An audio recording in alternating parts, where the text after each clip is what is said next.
Hello everyone. I am preparing this video particularly for the teachers. Hope the exams for the students are almost done and they have found it convenient to use the platform. Now it is the chance for the teachers to mark the papers that they have submitted. So this part is actually not that complicated. It's pretty easy compared to actually setting the paper. Most of the things are already ready in the platform.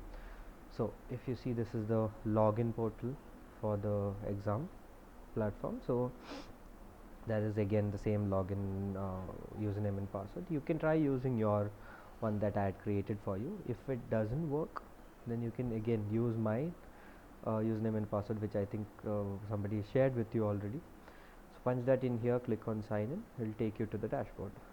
Now in the dashboard, click on this, that is the total papers on the server. That's more information on that. It will take you to all the papers that are on the server, which includes all your test papers and sample papers and the actual language papers as well. So now if you see in this,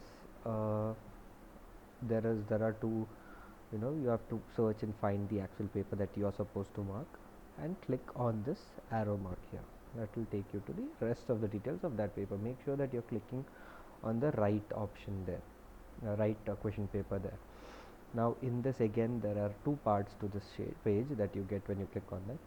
One, the first part is the candidates who have attempted the paper, which includes their list of their names, the class, the mobile number, attempt date, obtained marks, percentage, result, and the action that you can do on this paper. Now the class should be correct as usual. Obtained marks is currently 0 because you have not marked the paper yet. Once you do, it will come out properly. Now percentage and result is currently not given. It will be shown later, but then you have to remember one major point, that there is a small error and there's a small problem with the percentage and result in this, and that is that it doesn't sometimes show it properly. The obtained marks will will be proper and will be to the marks that you have given to the student inside the question paper, but if you see the percentage, sometimes it shows extremely low, and this problem usually does not come in true or false in multiple choice questions, but it is there for certain essay type of question papers. And due to that, because the percentage is shown extremely low, sometimes even if the student has passed, it will show it as failed. Now again, the action that you can do, there is a start evaluation and a delete button here. If you click on the delete button, it'll ask you for a master password, and then you can delete the student's attempt, but I don't think that is really necessary for anybody to use that. The one that you will be using is the start evaluation. If that green button, if you click on it for the first student, it will open the first student's attempt. Here again, you have all the exams details given here, followed by all there are 4 columns here. The first column is the serial number, second one is the question that you have given, listed in order, and then the student's response after that, and the marks that you get to choose. So let's say if you see the first question, the question is here, read the question here and the answer that the student is given here. Now if let's say the question is extremely long, in that case you will find it difficult to read the long answer in this tiny space or in certain languages.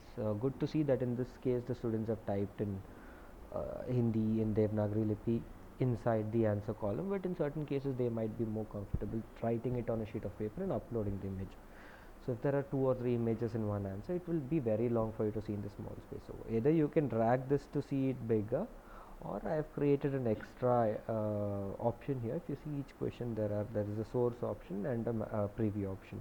Source is not anything for you to worry about right now, but if you click on preview, it will open one more bigger mini window in which you can see the answers carefully and more clearly, and just read the answer and choose the mark. So in true or false and all that, it will be 0 or 1. In long answers, you will get a choice from 0 to I don't know what, 20 or 50 or whatever you have chosen as the range. Now in this, it will be on increments of 0.25 marks, and if you want, I can make it lesser, but I don't think you'll be marking in less than 0.25 per question. So it will be on increments like that till whatever marks you have chosen. Pick that for each answer and see that you do mark all of them, and click on update marks and publish. I am not clicking on that right now because this is not my paper to mark. So if you click on update marks and publish result, it will directly take you to the the previous page, where you can again see this list again, and this person's action here would have changed to something else because you've already evaluated that person's answer. Now once you do it for everyone, you can again see that the obtained marks, as you do one, the obtained marks will get populated, percentage and result will also get populated, but do not heed any attention to that right now. So once you're done with all the students question paper, you can see here there are two options. You can see an Excel report and PDF report. Now this is important for you as well. That is, if you click on Excel report once the marking is done and open this, and please bear with me, this will take a couple of minutes to open. I have a lot of operations management modules running, solvers running in Excel, so it will take a few seconds to open.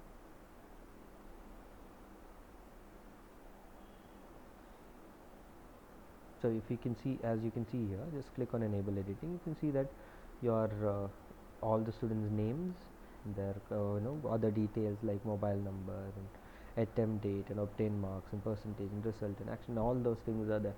What you will actually need in this is this column, that is the name and the obtained marks. Everything else, if you want, in this case you can just hide it off or delete it off or whatever you want to do. And as I told you, percentage, result and action and everything, if you want, you can hide it off. But these are the only two things you actually need in this case. If you don't want to hide it off, you can just leave it there, it is fine. Now let's say that you don't want to use Excel, there's a PDF export option as well. If you click on that, you'll download it in PDF format and you can see the exact same things here as well. So there's no filtering option here, so you can just see the marks obtained and the candidate's name. So when you're filling up the progress reports, you can just look at this and keep filling out the whole thing. This can be done for each question paper separately, and then you can use that to fill up your progress report. This is a very simple process. There is nothing too complicated behind this. Just log in and you can just mark it and just produce the Excel or PDF report for you to fill up your progress report. But I want to make sure that all of you are comfortable in this. So even though it's a simple process, if you still have any doubts, get in touch with me or through somebody, we can clarify the doubts of whatever, even if it's a small thing, because I want to make sure all of you are comfortable in it. And in line with that, I want to request all of you to do something for me in return, is that I will be sharing couple of links, like what we did after the first session. We'll be sharing couple of links. One is for the teachers and the second one is for the students or the parents. It will be just a basic feedback link. Share the appropriate link with the students, and the appropriate one is for the teachers, separate links. It will be anonymous feedback. I will not know who's given what, so please give honest feedback. And the feedback is not about me, the feedback is about the system, and this will have 2 or 3 things that we can work on, help us in future to, one is to see that is this actually suited for the teachers and the students or not. It will help us understand that better.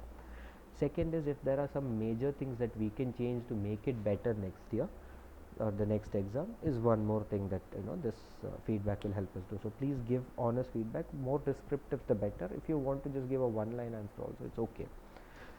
Most of it will be just yes, no or rating from 1 to 5. There will be a couple of columns where you get to fill up stuff. If you don't want to write anything also, it's fine, just give your rating from 1 to 5 and on your way. Once all of this is done, we will make sure that in the future, if we are keeping the system, we will incorporate that to make your lives easier and better. That is all for this video. And then just make sure that once you're done, every time please do log out. And again, I would suggest for this, use a desktop or a laptop, because it's just easier to read the answers for the teachers. But if not, you can always use a phone or a tablet for that matter. It's okay, either way it's okay. And for the best viewing experience, please use Chrome, because I have designed this keeping in mind for Chrome.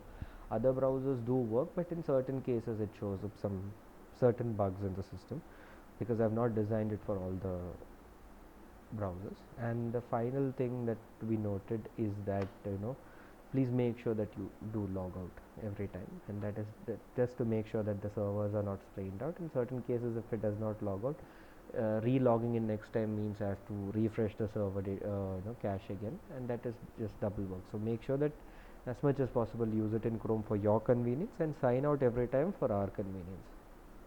Thank you.